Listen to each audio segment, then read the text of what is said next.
ओहो, रिफाइनरी लेना था, मिस हो गया। अरे यार, पीएसओ लेना था, वो भी मिस हो गया। अगर आप भी अपने किसी ज़रूरी काम में मसरूफ़ रहते हैं और स्टॉक मार्केट की तरफ ध्यान नहीं होता, पीएसएमयू लाए है आपके लिए ट्रेडिंग सिग्नल सर्विसेज। अगर आप पीएसएमयू की ट्रेडिंग सिग्नल सर्विसेज अवेल करना चाहते हैं, WhatsApp me now and ask me how. अस्सलाम वालेकुम एवरीवन। उम्मीद है आप सब लोग बैक फॉर डेली सेशन। आज जो हमारे साथ गेस्ट मौजूद है शहजाद, तो आइए इन्हें वेलकम करते हैं। अस्सलाम वालेकुम सर। जी वालेकुम अस्सलाम। Sir how are you? बिल्कुल ठीक ठाक, आप बताएं। जी अल्हम्दुलिल्लाह। तो मूविंग टुवर्ड्स आवर सेशन, आज सर मैं आपसे सबसे पहले सवाल ये पूछूंगी कि आईएमएफ का आपको पता है कि वक्त आ रहा है, तो आपको क्या मामला जो है आ रहे हैं? आईएमएफ जो है वो इस बार क्या कंडीशंस जो है वो रखेगा? जो नई आईएमएफ की डील में जो है वो एक्सटेंड फंड की जो डील है, तो अब में आपको क्या लगता है?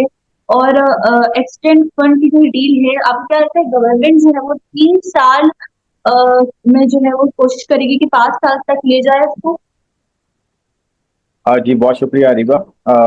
देखें, आईएमएफ का जहाँ तक ताल्लुक है, नए जो है प्रोग्राम का, आपने खबरें पढ़ी होंगी आज की भी।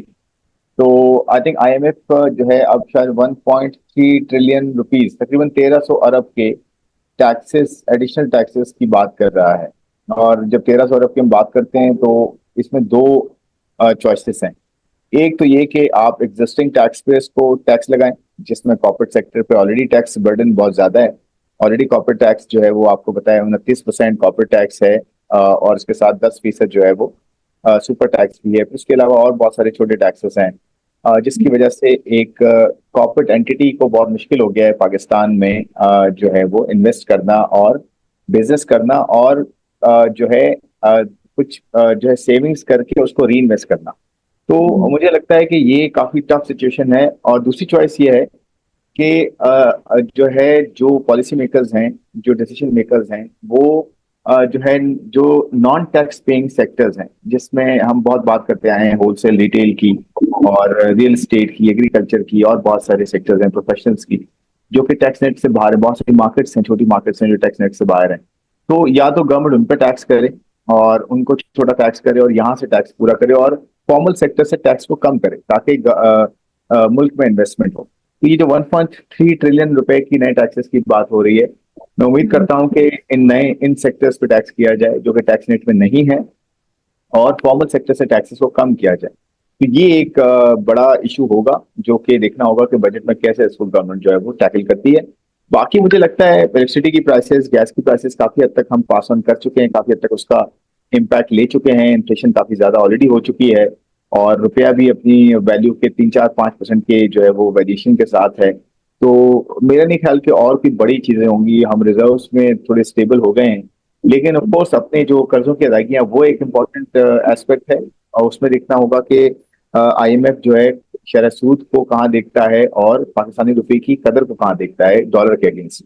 ये इंपॉर्टेंट होगा कंसिडरेशन। फिर ऑफ कोर्स एनर्जी सेक्टर के रिफॉर्म्स हैं, वो आपसे रिक्वायरमेंट करेगा आईएमएफ के एनर्जी सेक्टर को रिफॉर्म करें, ताकि आपकी कॉस्ट ऑफ प्रोडक्शन जो है एनर्जी की, वो और सप्लाई की जो कॉस्ट है, ट्रांसमिशन डिस्ट्रीब्यूशन, वो आपकी कम हो जाए। फिर उसके साथ साथ टैक्सेस मैंने बात कर ली, एनर्जी हो गया, फिर इंटरेस्ट रेट्स की हमने बात की कि आईएमएफ हो सकता है बहुत ज्यादा नीचे इंटरेस्ट रेट्स ना करने दे, या फिर ये कहे कि इन्फ्लेशन को पहले सब्सटैंशियली नीचे आने दें, ताकि रियल इंटरेस्ट रेट्स पॉजिटिव हो और सेविंग्स ज्यादा हो, ताकि महंगाई में कमी हो। तो इस तरह की चीजें डेफिनेटली हो सकती है। और फिर प्राइवेटाइजेशन, जो एसओईस की हम बात करते हैं, उस पर बहुत ज्यादा मेरा हमें इंटरेस्ट होगा। सर बजट की आपने बात की, तो आपको क्या लग रहा है, कैसा लग रहा है ये जो मौजूदा फाइनेंस मिनिस्टर हैं मोहम्मद औरंगजेब साहब, तो उनकी सरबराही में बजट के मामला जो है वो आपको किस तरीके के नजर आ रहे हैं? टैक्स रिफॉर्म पे आपने बोला, तो आपको क्या मामला जो है नजर आ रहे हैं? आईएमएफ हमारे साथ जो है वो बजट में क्या शराइत जो है वो रखेगा, आपको कुछ आइडिया है? जी, मैंने उसका भी जवाब दिया ना डिटेल में कि जो फाइनेंस मिनिस्ट्री है वो भी ऑफ कोर्स ये देखेगी कि एफबीआर की डिजिटाइजेशन की बात हो रही है, क्या एफबीआर को जो है वो सिस्टम ड्रिवन किया जाए कम्प्लीटली। लेकिन मैं समझता हूँ डिजिटाइजेशन के साथ साथ आपको टैक्स रेट्स को भी कम करना होगा, ताकि लोग टैक्स नेट में आए, इंसेंटिवाइज करना होगा, लोगों की ये घबराहट दूर करनी होगी कि भाई आप टैक्स भी देते हैं, आप कमाएंगे तो टैक्स देंगे। लेकिन मेरे ख्याल में विद टाइम होगा, जब आप रिवॉर्ड देंगे टैक्स पे करने का, टैक्स पेयर को आप रिवॉर्ड देंगे क्योंकि यही टैक्स आपकी वेलफेयर के लिए लग रहा है। लॉन्ग प्रोसेस है, इतना आसान नहीं है, लेकिन मुझे लगता है काफी चैलेंजिंग बजट होगा, इतना आसान नहीं होगा आईएमएफ की शराइत के साथ बनाया जाए।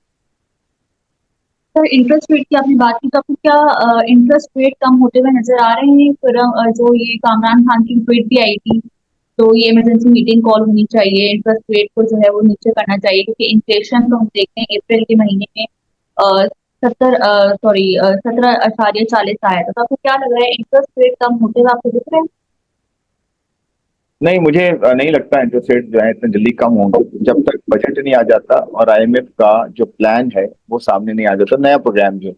और हमारा प्लान क्या है आईएमएफ के प्रोग्राम को लेकर, रिफॉर्म्स हमने क्या क्या करने, तो मेरे ख्याल में इसमें क्लैरिटी आएगी, उसके बाद ही आप एक्सपेक्ट करें कि शेयर सूद में कमी होगी। और मुझे लगता है जून के बाद ही आप एक्सपेक्ट करें, जून में कोई कट कट तो दिया जा सकता है, बट मैंने फिर वही कहा कि इसमें ग्लोबल फैक्टर्स भी हैं कि इंटरनेशनली भी जो है शरह सूद में जो है बहुत ज्यादा इंक्रीज की गई है शरह सूद पिछले कई सालों से, 2-3 सालों से। और अब जो है शरह सूद में कटौती की बात तो हो रही है, लेकिन बहुत डिले हो गई है कटौती वहां पे भी, इंटरनेशनली भी। तो अगर हम इंटरेस्ट रेट कम करते हैं और इंटरनेशनली जो है वो टाइटनिंग चलती है, इंटरेस्ट रेट्स बढ़े हुए रहते हैं, तो जो डॉलर की कदर है वो स्ट्रांग रहेगी और हमारा रुपया जल्दी वीक हो सकता है। तो मेरे ख्याल में ये बहुत सारे फैक्टर्स हैं, इतना आसान नहीं है कि सिर्फ इन्फ्लेशन नीचे आ रही है। इन्फ्लेशन भी देखें, बेस इफेक्ट की वजह से ज्यादा नीचे आ रही है कि पिछली साल में इन्फ्लेशन बहुत ज्यादा थी, अब वो इन्फ्लेशन का इम्पैक्ट बेस बहुत बड़ा था, तो आज नंबर आपको कम नजर आ रहा है, आहिस्ता आहिस्ता गिरता हुआ नजर आ रहा है। लेकिन मंथ ऑन मंथ आप देखें चेंज किया है, मंथ ऑन मंथ अगर जो है महंगाई में कमी हो रही है तो फिर डेफिनेटली एक कट जो है वो होना चाहिए। और इससे एक और बड़ा इशू ये है कि जो मैंने कहा ना, रिफॉर्म्स साथ करने पड़ेंगे, फिजिकल साइड को मैनेज करना पड़ेगा, टैक्सेस को सही जगह लगाना पड़ेगा, कर्जों को में कमी लानी पड़ेगी, और साथ साथ अपने जो एक्सपेंडिचर्स हैं उनको भी गवर्नमेंट को जो है वो रिव्यू करना पड़ेगा, गवर्नमेंट का साइज कम करना पड़ेगा, लोकल आपके डिवॉल्व करना पड़ेगा एडमिनिस्ट्रेटिव सारे और फाइनेंशियल जितने भी आपकी जो है वो पावर्स हैं। तो ये सब काम करने हैं, फिर एसओईस की मैंने बात की, पेंशन के रिफॉर्म्स हैं, बहुत सारे काम है जो फिजिकल साइड पे करने। तो यहाँ से अगर रेट कट हो भी जाता है बहुत ज्यादा, तो उसका फायदा अगर गवर्नमेंट को कर्जों की अदायगियों में मिल भी जाता है कम शरह सूद में, लेकिन वो गवर्नमेंट फिर उसको सही से अगर अपने रिफॉर्म्स में इस्तेमाल नहीं करती, तो फिर वहीं के वहीं हम खड़े हो जाएंगे कि इम्पोर्ट्स फिर बढ़ना शुरू हो जाएंगी, आपकी डॉलर आपके पास उस तरह से है नहीं, कर्जे आपके अभी भी 2-3 सालों में बहुत ज्यादा है, 70-75 अरब डॉलर आपने पे करना है, तो वो रोल ओवर भी होता रहेगा और खर्चे बढ़ते भी रहेंगे, तो हम उस ट्रैप में फंसे रहेंगे। तो उसके कहने का मतलब ये नहीं है मेरा कि इंटरेस्ट रेट को नीचे नहीं आना चाहिए, मैं कह रहा हूँ इंटरेस्ट रेट को नीचे आना चाहिए ताकि बिजनेस एक्टिविटी हो, लेकिन साथ साथ रिफॉर्म्स होंगे तो उसका इम्पैक्ट ज्यादा बेहतर होगा, बनिस्बत इसके कि हम वही मॉडल फॉलो करें जो हमने पिछले 30-35-40 साल। अच्छा सर, चाइनीज ब्रांड की जो ये गाड़ियां हैं, इलेक्ट्रिक व्हीकल्स, हम देख रहे हैं कि गवर्नमेंट जो है वो ज्यादा अब इन पे फोकस कर रही है। जो मौजूदा जापानीज ब्रांड की हैं, बिग थ्री, और कोरियन ब्रांड की जो गाड़ियां थी, उनमें अब डिफरेंस हम देख रहे हैं। तो आगे जाके आपको क्या नजर आ रहा है कि ऑटोमोबाइल सेक्टर को लेकर गवर्नमेंट क्या इकदाम करे? देखिए मेरे ख्याल में तो हमें जो है ऑटो पॉलिसी बहुत ज्यादा जो है वो बेहतर करने की जरूरत है, जिसके अंदर पिछले कुछ 3-4 सालों 5 सालों में ये हुआ है, 6 सालों में नए असेंबलर्स आए हैं, लेकिन हमें अब जो है इनके लिए एक और काम बड़ा करना होगा, जो कि मेरे ख्याल में सिर्फ ऑटो इंडस्ट्री नहीं, काफी सारी इंडस्ट्रीज को कैटर कर सकता है। हमारे पास कॉपर की माइंस हैं और बहुत बड़ी माइंस हैं रेकोडेक में, और अभी एक बात हो रही है कि सऊदी अरेबिया जो है इन्वेस्ट करेगा, प्लान कर रहा है कि रेकोडेक में इन्वेस्ट करे। तो मैं ये समझता हूँ कि हम कॉपर को निकाल के सिर्फ एक्सपोर्ट ना करें, हम उससे इंडस्ट्री डेवलप करें। सेमीकंडक्टर की इंडस्ट्री बहुत बड़ी डेवलप हो रही है दुनिया भर में। सेमीकंडक्टर का मेन जो ये कह लें कि जो इंफ्रास्ट्रक्चर होता है वो बनता ही कॉपर पे, तो वो कॉपर हमारे पास है। अब ये हमने उसे कैसे डेवलप करना है, इंडस्ट्रियल जो है वो जो इनपुट है इंडस्ट्रियल, आपकी जो टेक्नोलॉजी की इनपुट है, टेक्नोलॉजी की इंडस्ट्री में जो इनपुट है सारी वो कॉपर के थ्रू। तो अब उसमें गाड़ियां भी हैं कि गाड़ियां अगर ईवी पे चलती हैं या वैसे भी चलती हैं तो उसमें चिप यूज होती है, और वो ऑफकोर्स उसमें कॉपर का बहुत ज्यादा इस्तेमाल है। तो क्यों नहीं हम वो फंडामेंटल इंडस्ट्री डेवलप करते हैं जिसमें इन्वेस्टमेंट भी बहुत ज्यादा आ रही है, लोग इंटरेस्टेड भी बहुत हैं, कंट्रीज भी इन्वेस्ट करना चाहते हैं सेमीकंडक्टर में, दुनिया में एफडीआई में बहुत बड़े नंबर जो है वो आ रहे हैं।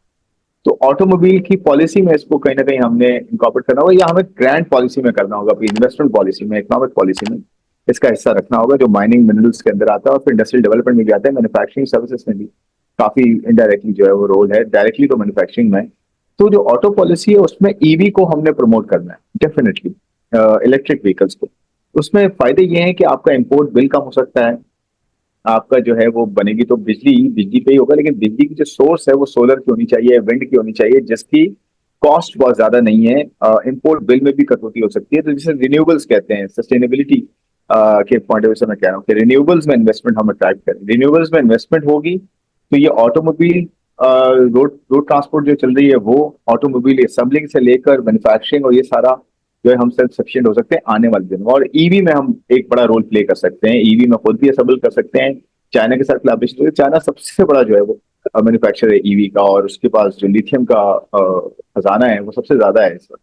तो क्यों नहीं हम चाइना को इतना क्लोज फ्रेंड कहते हैं, तो हम इस तरह की पॉलिसीज में इनकॉर्पोरेशन क्यों नहीं करते, जिससे चाइना की ऑटोमोबाइल इंडस्ट्री जो है या उनकी जो टेक्नोलॉजी है वो हम ट्रांसफर करें, और यहाँ पे हम जो है कॉपर को किस तरह से डबटेल करके अपनी वैल्यूडेशन क्रिएट करें, इंडस्ट्रियल पूरा एक जो है कॉम्प्लेक्स क्रिएट करें, जिसके अंदर ऑटोमोबाइल की भी जो है पॉलिसी हो और वहीं से ड्राइव हो रही है। तो मेरे ख्याल में ये एक कहते हैं ना बिग थिंकिंग की जरूरत है। तो ये सब काम हो सकते हैं और ये सारी इंडस्ट्रीज को हम कैसे कर सकते हैं अपनी इन रिसोर्सेज के। सर रिफाइनरी की बात करूँ तो रिफाइनरी पॉलिसी जो है वो हमने सुना है कि 6 महीने तक जो है एक्सटेंड हो रही है जो सिग्नेचर जो करने हैं। तो आपको क्या लग रहा है कौन सी रिफाइनरी सबसे पहले डील कर लेगी? पाक रिफाइनरी जिसका जो है वो डील चल रही है चाइना के साथ, और पार्को की चल रही है यूएई के साथ। तो आपको क्या लग रहा है कि कौन सी रिफाइनरी जो है वो सबसे पहले जो है वो सिग्नेचर कर लेगी? देखिए ये तो रिफाइनरी पॉलिसी पर है, पॉलिसी कब आती है, एक तो ग्रीन फील्ड पॉलिसी है, एक ब्राउन फील्ड पॉलिसी है।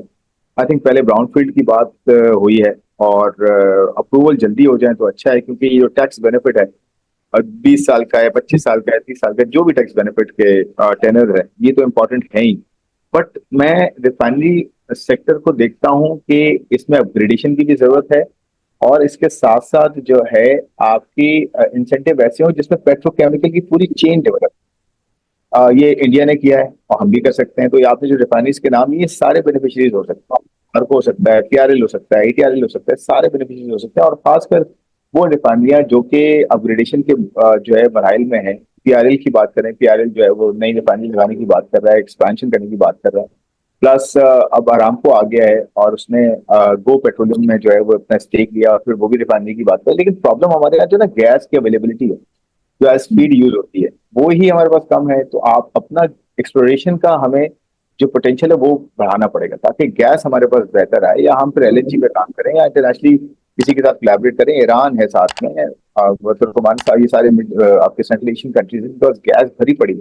खासकर अगर हम कतर की बात करें और ईरान की बात करें, तो उनके साथ क्यों नहीं हम ऐसे मुआहदे करते हैं जिससे गैस की फराहमी हमें, जिसमें इंडस्ट्रीज को भी गैस मिले, रिफाइनरीज लगाने के लिए भी जो है आपके पास गैस हो, और फिर जो है बड़ी पेट्रोकेमिकल के कॉम्प्लेक्सेस आप क्रिएट कर सकते हैं। इस मुल्क में बहुत पोटेंशियल है, और यहाँ से हम फिर एक्सपोर्ट करें पेट्रोलियम प्रोडक्ट्स।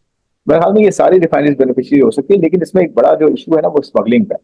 स्मगल प्रोडक्ट्स बहुत ज्यादा आ रही है ईरान से, जिसमें पेट्रोल डीजल ये सब आ रहा है, 15% तक आपका कॉन्ट्रीब्यूट कर रहा है ये टोटल डिमांड का। तो उससे फिर ये डिस्करेज होती है रिफाइनरीज इन्वेस्टमेंट के लिए, और फिर रिफाइनरी पॉलिसी भी अप्रूव नहीं हो रही होती वक्त पे। आप देखिए कितना टाइम हो गया रिफाइनरी पॉलिसी को, जो है वो अनाउंस हुए हुए, आए हुए, उस पर डिलिब्रेशन हुए हुए। तो अप्रूवल जल्दी हो, ग्रीन फील्ड है, ब्राउन फील्ड है, इंसेंटिव है, जल्दी हो, ताकि इन्वेस्टमेंट कमिटमेंट है। और फिर मैंने जैसे कहा कि गैस की अवेलेबिलिटी, ये सब चीजों को भी आपको इंश्योर करना होगा, ताकि जो है ना ये जो लिस्टेड रिफाइनरीज में इनको भी फायदा हो, जो नए आने वाले प्लेयर्स हैं उनको भी फायदा। सर आपने ईरान की बात की, तो आपको आइडिया है कोई पाकिस्तान ईरान गैस पाइपलाइन के कोई मामला चल रहे हैं? मेरे ख्याल में अभी तो कोई अपडेट उस पर नहीं है, क्योंकि आपको पता है सैंक्शंस का इशू है, ईरान और इसराइल का भी इशू काफी अभी दोबारा शुरू हुआ है, और यूएस की भी इंटरवेंशन बहुत ज्यादा होती है, आपको पता है। तो मेरे ख्याल में हमें अपने जो है अपनी प्रायोरिटी देखनी चाहिए, और हमें गैस पाइपलाइन पे काम करना चाहिए, क्योंकि उन्होंने तो अपने हिस्से का काम कर लिया है। अब हमारे हिस्से की तरफ नहीं हुआ काम, तो हमें करना चाहिए, और यूएस के साथ रिलेशन अच्छे करने चाहिए, और बताना चाहिए कि हमारा इंटरेस्ट, हमारा इकोनॉमिक इंटरेस्ट है इसके अंदर, और किसी को हम सपोर्ट नहीं करते, हम अपने अवाम, अपने मुल्क के लिए काम करें। तो हाल में डिप्लोमेसी का भी एक एंगल है, इसमें डिप्लोमेसी भी आपको करनी पड़ेगी। ये सिर्फ और सिर्फ इकोनॉमिक नहीं है, पॉलिटिकल, जियो पॉलिटिकल इशू भी है। जी। सर सेशन को रैप अप करते हुए लास्ट क्वेश्चन आपसे पूछना चाहूंगी, ये जो सुनने में आ रहा है कि सऊदी के जो मोहम्मद बिन सलमान है वो पाकिस्तान जो है वो आ रहे हैं, तो आपको क्या लगता है किन सेक्टर्स में इन्वेस्टमेंट जो है वो मुतवक्के है?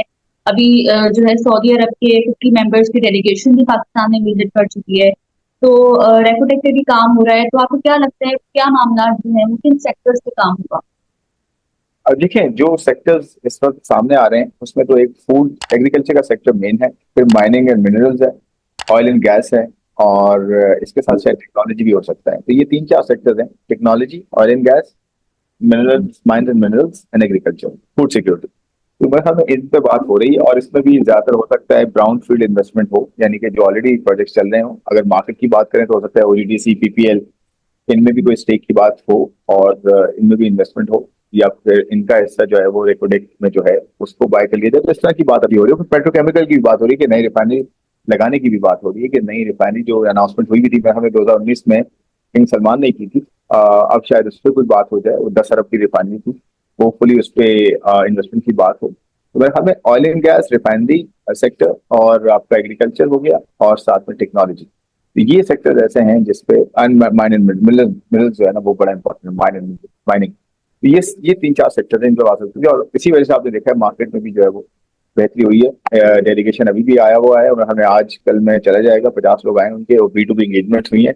इसमें काफी सारी जो है वो लिस्टेड कंपनियां भी और नॉन लिस्टेड कंपनियां भी जो है वो मिली हैं इन डेलीगेशंस के साथ। और होपफुली इसका रिजल्ट हो जाके कुछ अनाउंसमेंट्स हों, कुछ B2B एंगेजमेंट्स हों, और हमारी मार्केट ऑलरेडी उसको उसकी पॉजिटिविटी रिफ्लेक्ट कर रही है। मुझे लगता है कि अनाउंसमेंट जल्द हो जाएंगी इंशाल्लाह, और उस पर मार्केट पे भी बेहतर इम्पैक्ट आएगा। प्लस ये जो मैंने सेक्टर्स आपको बताएं, इनमें भी एक्टिविटी जो है वो बढ़ सकती है।